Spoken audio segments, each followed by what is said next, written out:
Students, today we are doing DAV class 5th my living world chapter 9 fuels. Fuels क्या होता है, इसे हम हिंदी में कहते हैं ईंधन। ईंधन when we run around a while we feel tired after some time. जब हम कोई भी फिजिकल एक्टिविटी करते हैं तो हम बहुत जल्दी थक जाते हैं। In fact whenever we do any work involving physical activity, जब हम कोई भी काम करते हैं जिसमें फिजिकल एक्टिविटी की नीड होती है तो हम बहुत जल्दी थक जाते हैं। Why is it so? हम क्यों थकते हैं? क्योंकि हमें एनर्जी की कमी हो जाती है। This is because when we do some work we use up a part of energy stored in our body. जो हमारी बॉडी में स्टोर्ड है उस एनर्जी को हम यूज कर लेते हैं, तो उसके बाद हमें थकावट होती है।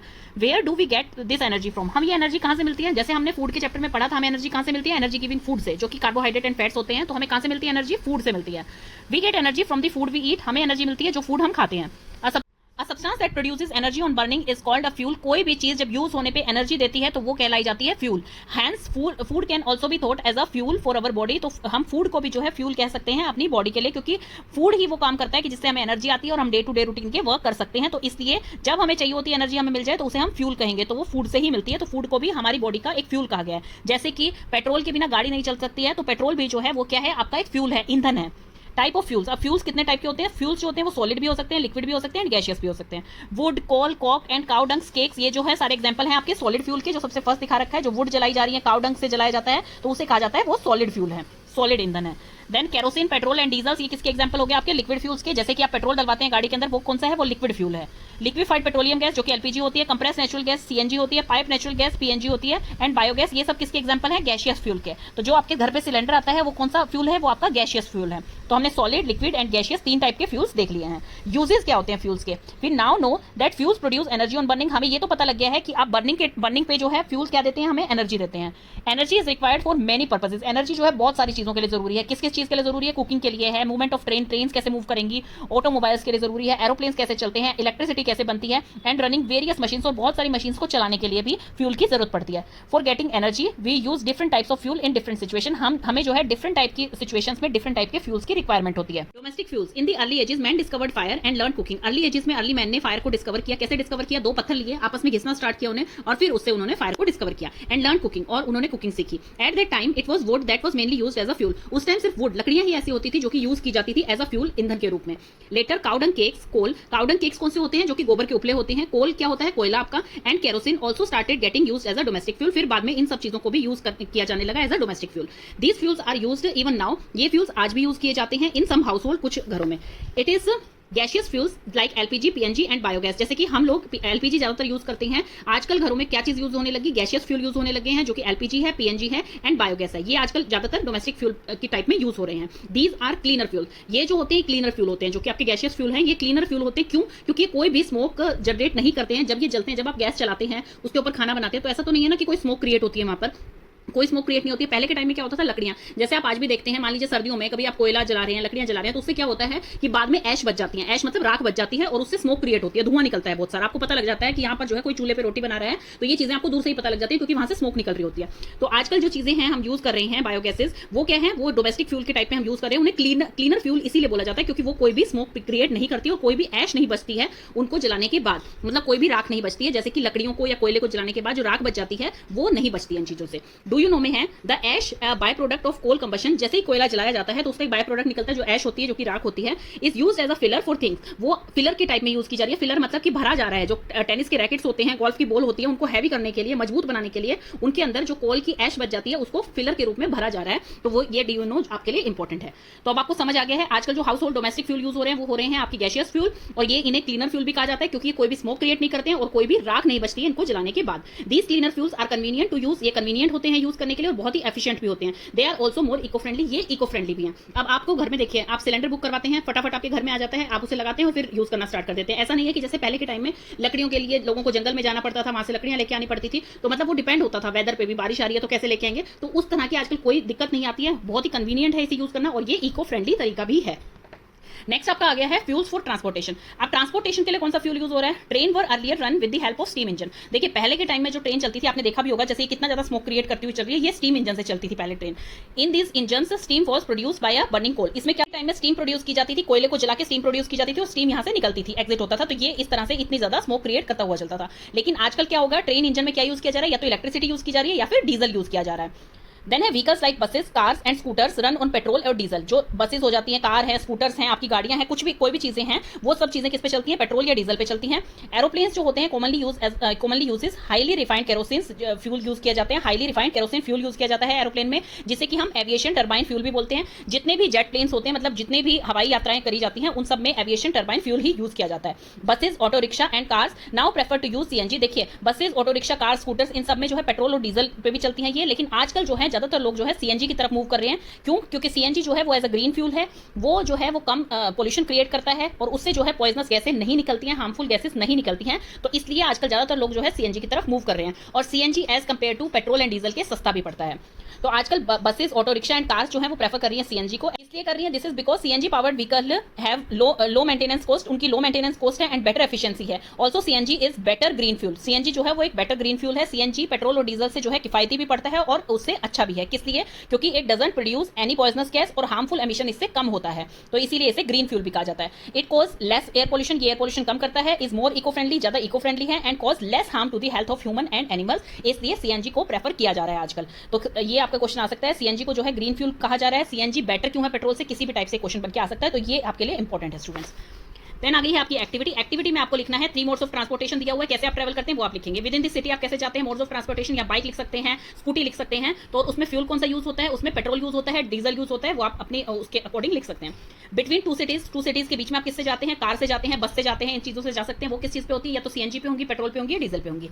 बिटवीन टू कंट्रीज एरोप्लेन में जाते हैं आप, और उसमें कौन सा फ्यूल यूज होता है? हाईली रिफाइंड केरोसिन यूज होता है उसमें। तो ये 3 चीजें आपको एक्टिविटी में फिल करनी है। देन आ गया है फ्यूल्स फॉर जनरेटिंग इलेक्ट्रिसिटी। अब कौन सा ईंधन यूज होता है इलेक्ट्रिसिटी प्रोड्यूस करने के लिए, इलेक्ट्रिसिटी जनरेट करने के लिए? इसमें हम क्या देखने वाले हैं कि इलेक्ट्रिसिटी जनरेट करने के लिए कौन कौन से फ्यूल्स का यूज हो रहा है। देखिए कौन कौन से मेथड होते हैं। सबसे फर्स्ट है कि थर्मल पावर प्लांट, सेकंड था इसमें हाइड्रो इलेक्ट्रिसिटी, थर्ड है इसमें विंड मिल से। तो सबसे पहले हम देख रहे हैं थर्मल पावर प्लांट। जो यहाँ पे बात चल रही है, power houses often burn coal to convert water into steam. देखिए कोल कोई भी चीज है, अब वो चीज मान लीजिए हमने गैस पे रखी है पानी को, तो पानी उबलेगा तो उससे स्टीम निकलेगी। तो ऐसे ही कोल का यूज किया जाता था, कोल को बर्न किया जाता था ताकि वाटर के अंदर से स्टीम निकले। फिर उसके बाद क्या होता था? Steam energy is use to operate turbines which it turn help to generate electricity. देखिए क्या है कि हमने कोल लिया है, कोल को उसके बाद क्या किया है हमने, जैसे ही उसको डाला है और वो वाटर को जो है बॉयल करना उसने स्टार्ट कर दिया। देन उसके बाद क्या बनेगा? स्टीम बनेगी, और स्टीम से क्या होगा? टरबाइन आपका मूव करेगा। टरबाइन मूव करेगा तो जनरेटर जो है आपका वो मूव कर रहा है और उससे जो है इलेक्ट्रिसिटी प्रोड्यूस हो रही है। तो ये मेथड जो है इसे कहा जाता था थर्मल पावर प्लांट, जो कि आपका यूज किया जाता था पहले के टाइम में। लेकिन ये जो मेथड है, this method of generating electricity is not eco friendly. ये बिल्कुल भी इको फ्रेंडली मेथड नहीं था।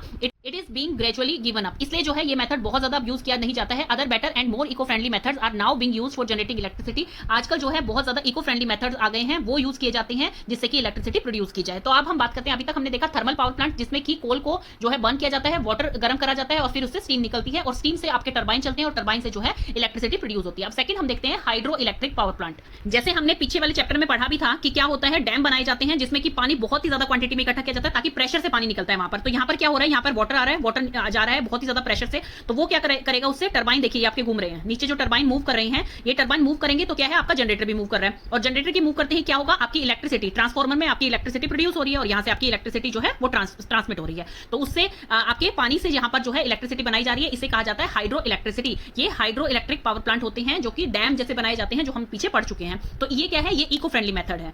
नेक्स्ट आपका आ गया है wind mill. Wind mill students आपने जरूर देखी होगी। देखिए ये एक विंड मिल है। इस विंड मिल में क्या किया जाता है, ऐसे इसकी जो है ब्लेड्स होते हैं, ब्लेड्स के पीछे क्या होता है, इसमें जनरेटर लगा होता है, नेचेल बना हुआ है ये, इसमें क्या है, जनरेटर लगा हुआ है। जैसे ही ये जो है ब्लेड्स घूमते हैं, ब्लेड्स घूमने के बाद क्या होता है, जनरेटर में जो है वो मूवमेंट स्टार्ट होती है। मूवमेंट स्टार्ट होने के बाद आपके ट्रांसफार्मर में जाएगी और इस तरह से आपकी इलेक्ट्रिसिटी प्रोड्यूस होती है विंड मिल से। और ये भी जो होता है आपका इको फ्रेंडली मेथड होता है, क्योंकि इसमें भी कोई भी स्मोक क्रिएट नहीं होती है, कोई जो है पोल्यूशन क्रिएट नहीं होता है इससे। Do you know electricity is now being produced by using energy stored in water. Water का जो मैंने बता दिया आपको hydro electricity, and also by using wind energy. Wind energy मैंने आपको बता दी, एंड एनर्जी ऑफ द सन, जो कि आजकल सोलर पैनल लगाए जा रहे हैं। आपने देखा होगा कि घरों में भी सोलर पैनल लगाए होते हैं, तो वो जो है उससे एनर्जी प्रोड्यूस की जा रही है, उससे इलेक्ट्रिसिटी बनाई जा रही है। These methods are more eco friendly than the one based on using coal. तो ये सब मेथड जो है इको फ्रेंडली ज्यादा है एज कंपेयर टू जो थर्मल पावर प्लांट में कोल को बर्न करके बनाया जाता था इलेक्ट्रिसिटी, उससे ज्यादा आपके कन्वीनियंट मेथड कौन से हैं, जो कि विंड मिल से बनाना है एंड वाटर से बनाना है, या फिर सोलर एनर्जी। उससे आप अगर इलेक्ट्रिसिटी प्रोड्यूस करते हैं तो वो ज्यादा इको फ्रेंडली होते हैं। एक्टिविटी में क्या है, इन सब स्टेप्स को आपको करेक्ट ऑर्डर में लगाना है। सबसे पहले आपका आएगा कोल बर्न, ये कौन सा है जो कि आपके मेथड यहाँ पे बता रखा है थर्मल पावर प्लांट वाला। सबसे पहले कोल को बर्न किया जाएगा, देन उसके बाद water gets heated up, water जो है वो गर्म होगा, प्रोडक्शन ऑफ स्टीम, स्टीम निकलेगी फिर उससे, देन टरबाइन जो है वो टर्न होने स्टार्ट होंगे और फिर आपकी इलेक्ट्रिसिटी प्रोड्यूस हो जाएगी। तो ये मेथड था आपका जो हमने ऊपर पढ़ा था। नेक्स्ट आपका आ गया है फ्यूल्स एंड मशीन्स। अब ईंधन और मशीन्स की क्या बात है, earlier house hold works like washing machine, washing utensils, spinning, weaving, separating cottons from weeds and so on were done manually. देखिए हर चीज पहले जो है मैनुअली की जाती थी, आजकल हर चीज की मशीन्स आ गई हैं।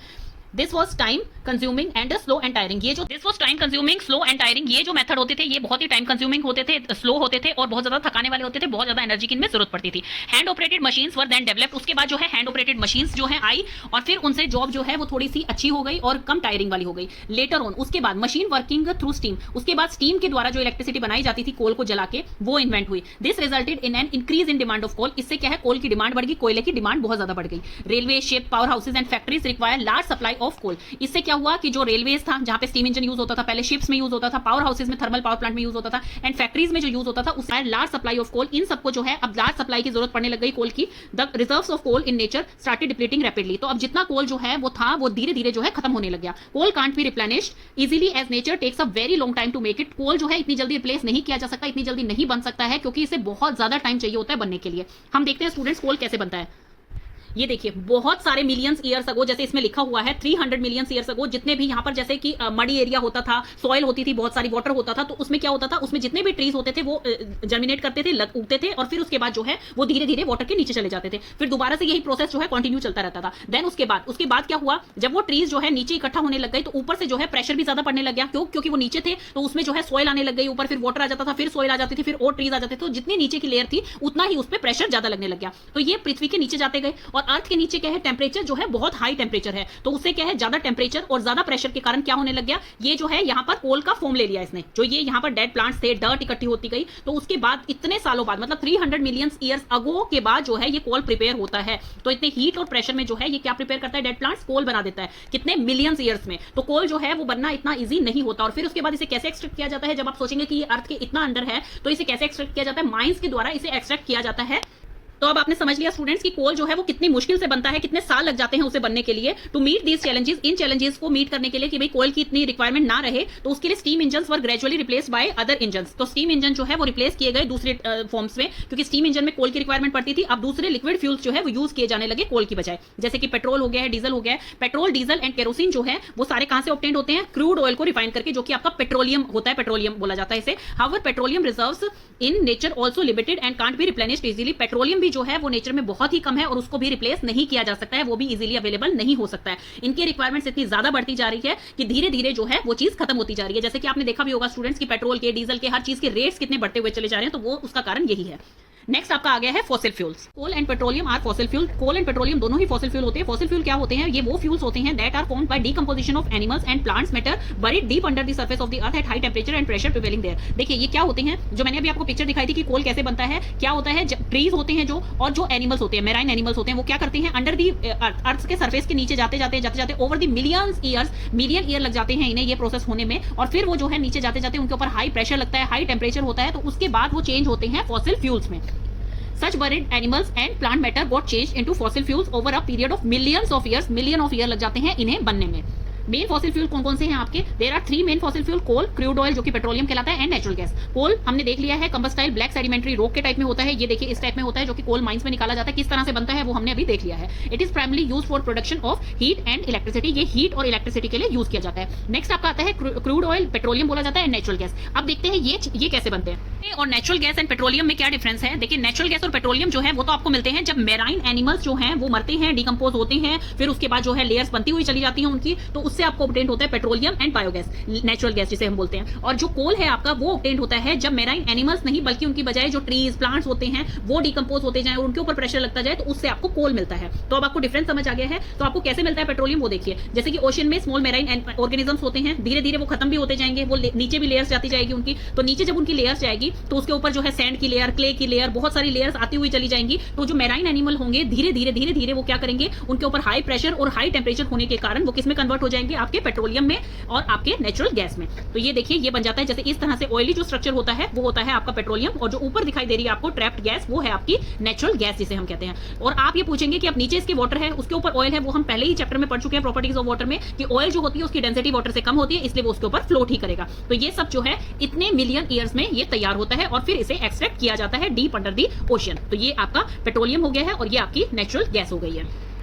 Crude oil petroleum this was formed from the dead sea creature. ये आप देखिए जो मैराइन क्रिएचर्स होते हैं उनसे बनता है। These dead sea creatures fell to the sea bed, ये सी बेड के अंदर चले जाते हैं, मतलब बहुत ही अंदर चले जाते हैं। Where their bodies underwent chemical changes, तो इनकी बॉडी के साथ केमिकल चेंजेस होते हैं ड्यू टू बैक्टीरिया, तो इससे वो धीरे धीरे मिलियंस ऑफ ईयर्स लग जाते हैं चेंज होने में, तो वो धीरे धीरे पेट्रोलियम बनाते हैं। नेचुरल गैस जो होती है this was formed much the same way as crude oil, ये बिल्कुल क्रूड ऑयल की तरह बनती है। It is often collected when drilling for oil, जैसे ही ऑयल को ड्रिल करने के लिए कलेक्ट किया जाता है उसी प्रोसेस से आपकी नेचुरल गैस भी जो है कलेक्ट की जाती है under the ocean. Renewable and non renewable source क्या होते हैं एनर्जी के? Renewable and non renewable sources of energy. Renewable, new का मतलब होता है नया और री का मतलब होता है दोबारा से, जो दोबारा से नए की जैसा किया जा सकता है, जिसको रिप्लेस किया जा सकता है, उसे कहा जाता है रिन्यूएबल सोर्सेज। जैसे आपको नेम से ही पता लग रहा है रिन्यूएबल सोर्स वो होते हैं जो कि आपको रेडीली अवेलेबल होते हैं, फ्रीली अवेलेबल होते हैं और जो आप रिप्लेस जल्दी से कर सकते हैं। नॉन रिन्यूएबल सोर्स वो होते हैं जो आपको आसानी से नहीं मिलते हैं और जो आप रिप्लेस नहीं कर सकते। Sources of energy which once use, जो एक बार यूज कर लिए जाते हैं तो कांट बी रेडीली रिप्लेनिश, मतलब जल्दी से वो रिप्लेस नहीं किए जा सकते, are called non renewable sources of energy. जैसे कोल एंड पेट्रोलियम, उनको बनने के लिए मिलियंस ऑफ ईयर्स लगते हैं, तो कोल एंड पेट्रोलियम जो है वो आपका क्या एग्जांपल है non renewable sources of energy का। There are however some sources of energy which are freely available, जो कि फ्रीली अवेलेबल होते हैं, and which can be readily replenish, जो कि आसानी से रिप्लेस किए जा सकते हैं, उनको कहा जाता है रिन्यूएबल सोर्स ऑफ एनर्जी। जैसे कि आपकी सोलर एनर्जी होगी जो कि सन से मिलती है, टाइडल एनर्जी होगी, विंड एनर्जी होगी, एंड बायोमास हो गया जो कि waste matter of animals and plant से मिलता है। ये सब कुछ एग्जांपल है आपके रिन्यूएबल सोर्स ऑफ एनर्जी के। अब डू यू नो में है electricity generated by using the energy of water is called hydro electricity. Hydro का मतलब होता है वाटर, वाटर से जो इलेक्ट्रिसिटी बनती है उसे हाइड्रो इलेक्ट्रिसिटी कहा जाता है, जो कि हम पीछे सीख चुके हैं। देन उसके बाद आ गया है ये आपका solar water heater and wind energy. ये आपके जो है ये रिन्यूएबल सोर्स हैं जो कि इजीली रिप्लेस किए जा सकते हैं और फ्रीली अवेलेबल होते हैं। आपको एक्टिविटी दी गई है, नीचे कुछ आइटम्स बताए गए हैं, सोर्स ऑफ एनर्जी बताना है, रिन्यूएबल है, नॉन रिन्यूएबल है। फ्लाइंग काइट जो पतंग उड़ाते हैं आप, ये सोर्स ऑफ एनर्जी, इसमें विंड एनर्जी है, रिन्यूएबल है ये सोर्स। केरोसिन स्टोव, इसमें क्रूड ऑयल यूज होती है, सोर्स ऑफ एनर्जी, एंड ये नॉन रिन्यूएबल सोर्स है। सेल बोट जो है उसमें सोर्स ऑफ एनर्जी विंड है एंड रिन्यूएबल है ये सोर्स। बल्ब जो है ये या तो हाइड्रो इलेक्ट्रिसिटी से बना है या कोल को यूज करके बना है। अगर कोल को यूज करके बना है तो नॉन रिन्यूएबल है, हाइड्रो से बना है तो रिन्यूएबल है। सेम टेलीविजन, टेलीविजन में भी हमें इलेक्ट्रिसिटी चाहिए होती है, तो सोर्स ऑफ एनर्जी में या तो हाइड्रो आएगा या कोल आएगा, वही रिन्यूएबल एंड नॉन रिन्यूएबल आएगा। कार जो है वो पेट्रोलियम, कार जो है वो पेट्रोल आएगा इसका, और ये नॉन रिन्यूएबल सोर्स है। तो उसमें आपने देखा ज्यादातर आपका कौन सा सोर्स यूज हो रहा है, आपका नॉन रिन्यूएबल सोर्स ज्यादा यूज हो रहा है। Looking for alternative to fossil fuel, अब हम फॉसिल फ्यूल का अल्टरनेटिव देखते हैं। Fossil fuels are available in limited quantity and not likely to last for a long time. देखिए फॉसिल फ्यूल्स जो होते हैं बहुत ही लिमिटेड क्वांटिटी में अवेलेबल हैं और ज्यादातर वो जो है लंबे टाइम तक हमें नहीं मिल सकते हैं अगर इसी तरह से उसका यूज चलता रहा तो। They are also a major cause of environmental pollution, इससे जो है एनवायरमेंटल पोल्यूशन जो है वो भी बढ़ रहा है, एयर पोल्यूशन जो होता है आपका। We should therefore use them with care, इसलिए हमें इनको जो है देखकर लिमिटेड क्वांटिटी में यूज करना चाहिए। We should avoid their wastage, हमें इनकी वेस्टेज से बचना चाहिए, and take suitable step to minimize their uses, और हमें ऐसे स्टेप्स उठाने चाहिए जिससे इसका यूज जो है वो कम हो सके। Efforts are now being made to develop vehicles which can run on electricity. अब जो है ऐसे व्हीकल्स भी बनाए गए हैं जो कि इलेक्ट्रिसिटी पे चलते हैं, जैसे आपने देखा होगा इलेक्ट्रिक कार है, इलेक्ट्रिक स्कूटी है, अब तो ये आ चुकी है मार्केट में। Other alternative fuels are also being tried, इनको भी जो है आपको ट्राई करना चाहिए। We should also make suitable efforts to conserve fuels as and when we can, हमें जो है फ्यूल्स को बचाने के लिए बहुत सारे एफर्ट्स करने चाहिए जब भी हम उसे कर सकते हैं। जैसे कि अगर आपको नियर बाय प्लेस पे जाना है तो आप साइकिल पे जा सकते हैं, आप वॉक करके जा सकते हैं instead of going on a car और मोटर बाइक, बाइक की बजाय कार की बजाय। It is also desirable to form a car pool, आप जो है कार पूलिंग कर सकते हैं। मतलब कि जैसे अगर ऑफिस जो है अगर किन्हीं 3 बंदों को, किन्हीं 4 बंदों को एक ही ऑफिस में जाना होता है तो वो चारों जो है बारी बारी से अपनी गाड़ियां चेंज कर करके ले जा सकते हैं, जिसे कहते हैं कार पूलिंग, की एक ही गाड़ी में वो चारों पर्सन एक जगह पर जा रहे हैं, तो उसे कहते हैं कार पूलिंग। तो आप कार पूलिंग कर सकते हैं या पब्लिक ट्रांसपोर्ट कर सकते हैं, जिससे ज्यादा जो है जैसे कि बसेस हैं, मेट्रो हैं, इस तरह की यूज कर सकते हैं एक सिटी में ट्रैवल करने के लिए, जिससे क्या होगा आपका टाइम भी बचता है, आपकी एनर्जी भी बचती है और आपके फ्यूल्स भी बचते हैं और पॉल्यूशन भी कम होता है। इससे बहुत ज्यादा बेनिफिट होते हैं students. This will not only save fuel and money, ये सिर्फ आपके फ्यूल को या मनी को नहीं बचाता है बल्कि आपके एनवायरमेंटल पॉल्यूशन जो है उसको भी कम करता है। जब आप कार पूलिंग में चलेंगे या पब्लिक ट्रांसपोर्ट, अब पब्लिक ट्रांसपोर्ट में क्या होता है, मान लीजिए एक पर्सन एक कार लेके चलता है तो 20 पर्सन 20 कार लेके जा रहे हैं, तो इसी तरह से बस में 20 के 20 लोग बैठ के जाएंगे तो एक ही व्हीकल यूज हो रहा है, उसमें फ्यूल भी बच रहा है, टाइम भी बच रहा है, एनर्जी भी बच रही है और पॉल्यूशन भी कम हो रहा है। We all need to take adequate steps to face the challenges and problems posed by a fuel crisis and increasing environmental pollution. तो हमें जो है एडिक्वेट स्टेप उठाने चाहिए, ये हम सब सिटीजन की जो है नीड है और हम सबको इस पे स्टेप्स उठाने चाहिए कि हमें जो है जो फ्यूल क्राइसिस मतलब कि फ्यूल की जो बहुत ही कम क्वांटिटी में बचा हुआ है उसको इतनी ज्यादा क्वांटिटी में यूज ना करें और हमारा एनवायरमेंटल पोल्यूशन जो बढ़ता हुआ चला जा रहा है उसको भी कम करना है हमें, तो इसके लिए हमें ही स्टेप्स उठाने पड़ेंगे। तो आप ये ऑल्टरनेटिव्स यूज कर सकते हैं। तो अल्टरनेटिव्स में कौन से हुए? इलेक्ट्रिक कार्स यूज कर सकते हैं, आप इलेक्ट्रिक व्हीकल्स यूज कर सकते हैं जिससे आपका फ्यूल बचेगा, या फिर आप नियर बाय प्लेसेस पे साइकिल पे या वॉक करके जा सकते हैं, या फिर आप जो है कारपूलिंग कर सकते हैं और पब्लिक ट्रांसपोर्ट को यूज कर सकते हैं। इससे आपके क्या क्या बेनिफिट होंगे? इससे आपका टाइम बचेगा, इससे आपका फ्यूल बच रहा है, इससे एनवायरमेंटल पोल्यूशन कम हो रहा है, इससे आपकी एनर्जी सेव हो रही है। तो इस बहुत ही प्यारा जो है ये स्लोगन भी लिखा हुआ है, save energy when it is bright, switch off the light.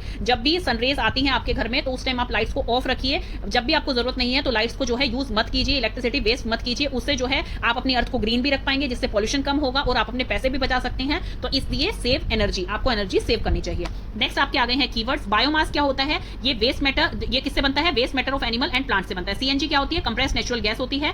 कोल क्या होता है आपका? अब ब्लैक रॉक होती है, that is a type of fossil fuel, जो कि फॉसिल फ्यूल है। फॉसिल फ्यूल्स क्या होते हैं? ऐसे fuels which are form from decomposition of living things over a period of millions of year से जो चीज डिकम्पोज होती जा रही है उससे जो चीज बनती है उसे उस फ्यूल को फॉसिल फ्यूल कहा जाता है। फ्यूल क्या होते हैं? A substance that produce energy on burning, जो यूज होने पे एनर्जी प्रोड्यूस करते हैं उसे फ्यूल कहा जाता है, ईंधन कहा जाता है। ग्रीन फ्यूल कौन से होते हैं? ग्रीन फ्यूल हमने किसको बोला था स्टूडेंट? सीएनजी को बोला था, आपको याद हो तो। वो fuels which cause less environmental pollution, जो कि एनवायरमेंट में पोल्यूशन को कम कर देते हैं, उसे ग्रीन फ्यूल कहा जाता है।